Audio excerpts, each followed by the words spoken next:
قدیم دور میں دجلہ و فرات کے درمیان ایک قوم رہتی تھی جسے سمیری کہتے تھے۔ یہ بابل عراق کی قدیم قوم تھی۔ بابل قدیم عراق کا نام جس کے معنی باب ایل یعنی خدا کا دروازہ ہے۔ عرب اسے مابین النہرین بلاد الرافدین کہتے تھے۔ اس ویڈیو میں آگے چل کر ہم آپ کو بادشاہ بخت نصر اور دانیال علیہ السلام کا واقعہ بھی سنائیں گے۔ بابل کے شمال دجلہ سے اوپر کی جانب نینوا، جبکہ نینوا کے جنوب اور دجلہ کے قریب آشور واقع ہے۔ ان علاقوں میں سامی نسل اکاوی آشوری نبطی رہتے تھے۔ 2500 قبل مسیح میں اکاوی بادشاہ ساراغون اول بابل پر حملہ کرتا ہے اور وہاں اپنی اکاوی سلطنت کی بنیاد رکھتا ہے۔ ساراغون 200 سال بعد 2300 قبل مسیح میں شام کے پہاڑی اموری عرب جو اردن اور شام کے درمیان رہتے تھے پر حملہ آور ہوتے ہیں اور اپنے ہی ہم نسل لوگوں سے سلطنت چھین لیتے ہیں۔ ان اموری بادشاہوں میں سب سے بڑا نام حمورابی کا ہے جو دنیا کا سب سے پہلا قانون دان اور فلسفی تھا۔ کہتے ہیں کہ بخت نصر کی بیوی امینہ بخت نصر کے ساتھ شادی کرنے کے بعد بابل منتقل ہوئی تو افسردہ رہنے لگی تھی۔ ایک دن بخت نصر نے اس سے افسردہ رہنے کی وجہ پوچھی تو امینہ نے جواب دیا، جہاں میں پہلے رہتی تھی وہاں سرسبز پہاڑ، آبشاریں اور درخت وغیرہ تھے۔ یہاں دور دور تک کچھ بھی نظر نہیں آتا سوائے چٹیل میدان کے اور 2 دریاؤں کے علاوہ یہاں پر کچھ نہیں ہے۔ سب سن کر بخت نصر نے ماہر تعمیرات کو بلایا اور ایک عالی شان باغ اور عمارت بنائی۔ یہ عمارت دجلہ اور فرات کے عین وسط میں بنائی گئی تھی۔ فرات کے کنارے چرخیاں لگائی گئیں، وہاں سے پانی تالاب میں منتقل ہوتا تھا، پھر وہاں سے یہ پانی عمارت کی بالائی منزل تک پہنچتا تھا۔ ہر منزل پر تالاب بنے ہوئے تھے۔ جب وہ تالاب بھر جاتے تو پانی آبشار کی شکل میں نیچے گرنے لگتا۔ جب ہوا کے جھونکے سے درخت ہلتے تو محسوس ہوتا تھا جیسے پوری منزل ہل رہی ہو۔ اس عمارت کے ساتھ 5 اور چھوٹے چھوٹے اسی طرح کی عمارتیں بنائی گئی تھیں۔ ان تالاب اور باغات کی وجہ سے ایسا محسوس ہوتا جیسے یہ ہوا میں معلق ہیں، اس لیے انہیں معلق باغات کہتے تھے۔ یہ باغات دنیا کے عجائبات میں دوسرے نمبر پر تھے۔ بخت نصر نے 685 قبل مسیح میں بیت المقدس پر حملہ کر کے ہیکل سلمانی تباہ کر دیا اور کئی ہزار اسرائیلیوں کو قتل کر دیا۔ 70,000 اسرائیلی قید کیے گئے۔ ان قیدیوں میں حضرت دانیال علیہ السلام اور ان کے ساتھی بھی تھے جن کے نام عزریہ، میشائیل، حنانیہ شامل تھے۔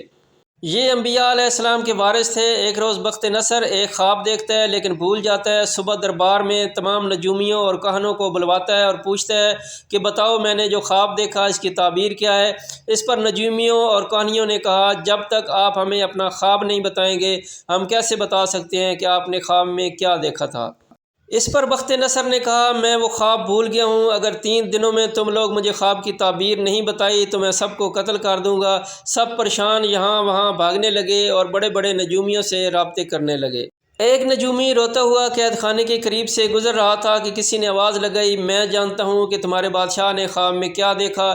اس پر وہ نجومی پلٹا اور کیا دیکھتا ہے کہ اندھیرے میں ایک خوبصورت نورانی چہرے والا نوجوان کھڑا ہے، اس کے ساتھ 3 دوست اور بھی ہیں۔ نجومی اگلے دن صبح دانیال علیہ السلام کو دربار میں ساتھ لاتے ہیں۔ بخت نصر پوچھتا ہے، بتاؤ نوجوان تم میرے خواب کے متعلق کیا جانتے ہو، اور اگر تم نہ بتا سکے تو میں تمہارا سر قلم کر دوں گا۔ اس پر دانیال علیہ السلام نے فرمایا، بادشاہ سلامت، تم نے خواب میں ایک انتہائی بلند بت کو دیکھا جس کا سر بادلوں میں تھا جو پہاڑوں سے بھی اونچا تھا۔ جب بخت نصر نے یہ سنا تو وہ چونک گیا اور کہا، ہاں ہاں بالکل ایسا ہی خواب میں نے دیکھا۔ پھر کہا، اس کا سر سونے کا، سینہ پیتل کا، پیٹ تانبے کا، گھٹنوں سے پنڈلیوں تک لوہے کا اور اس کے پیر مٹی کے بنے ہوئے تھے۔ پھر آسمان سے ایک پہاڑ نما چٹان بت سے ٹکراتا ہے اور اسے ریزہ ریزہ کر دیتا ہے۔ اس کے ذرے ہوا میں تحلیل ہو جاتے ہیں اور بت کی جگہ ایک چٹان لے لیتا ہے۔ یہ سن کر بخت نصر مزید چونکا اور تخت سے نیچے اتر آیا۔ بخت نصر نے کہا، اس کی تعبیر کیا ہے؟ دانیال علیہ السلام نے کہا کہ تمہارے بعد بہت سے حکمران آئیں گے اور ختم ہو جائیں گے۔ سونے کے سر سے مراد اس ملک کے بہترین لوگ ہوں گے جو بہت خوبصورت ہوں گے۔ سینہ پیتل سے مراد اس کے بعد کے لوگ کم خوبصورت ہوں گے اور ان کی حکومت زیادہ دیر تک ہوگی۔ تانبے سے مراد اس پر کم خوبصورت لوگ اور عارضی حکومت قائم ہوگی۔ لوہے سے مراد جنگجو لوگ اس ملک پر مسلط ہوں گے، اور پیر مٹی سے مراد کمزور لوگ جو اسے ختم کر دیں گے۔ اور چٹان سے مراد ایک نبی آئے گا، اس کے لوگ یہاں آ کر سب کو تباہ کر کے ہمیشہ کے لیے حکومت کریں گے۔ اس کے بعد بخت نصر دانیال علیہ السلام کو اپنا مقرب خاص بنا لیتا ہے، اور پھر 562 قبل مسیح میں بخت نصر مر جاتا ہے تو اس کا بیٹا اس قابل نہیں رہتا کہ حکومت کو سنبھال سکے، اور یہاں اکاوی کلدانی اشوری سلطنت کا اختتام ہو جاتا ہے۔ اور پھر آریہ ایرانی نسل کے حکمران کا اقتدار شروع ہوتا ہے، اور خورس اعظم دانیال علیہ السلام کو بطور مشیر اپنے پاس رکھ کر باقی بنی اسرائیل کو دوبارہ فلسطین میں بساتے ہیں۔